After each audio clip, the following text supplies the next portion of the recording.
Ayan guys, hi guys. Good afternoon sa lahat ng mga ating mga taga-subaybay. Okay. Ngayon ay April 29. So dumating ang kinatatakutan ng lahat, ang billing ng Meralco. April 29, 2024, dumating na po ang billing ng Meralco. Ito na po ang pinakahihintay ng lahat ng madlang people. Hindi ko pa alam kung magkano.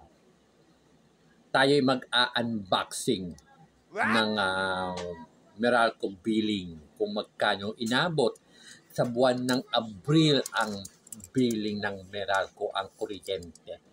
Kasi aircon pa mo. One to sawa ang aircon. Bubuksan na natin yung ating natanggap na envelope galing sa Meralco. Ano kaya? Magkano kaya?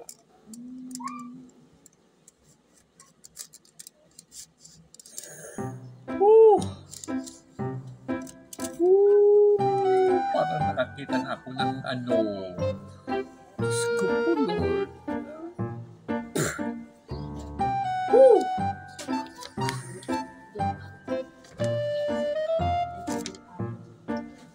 Ito na nga ba ang sinasabi ko? Aircon pa ng aircon. Ang aking babayaran, ang due date ay sa May 6. 580 kilowatts. 7. Tumataginting na. 7,000.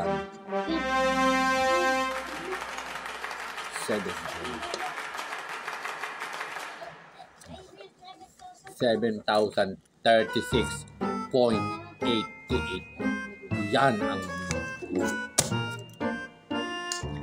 konsumo sa loob ng isang buwan.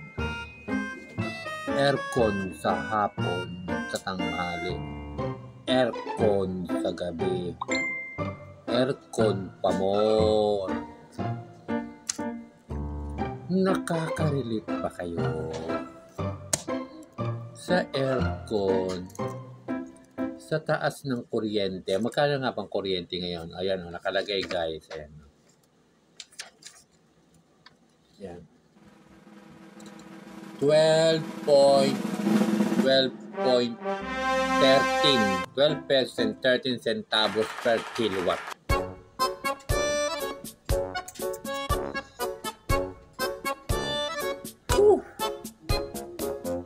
Bahala na si Batman.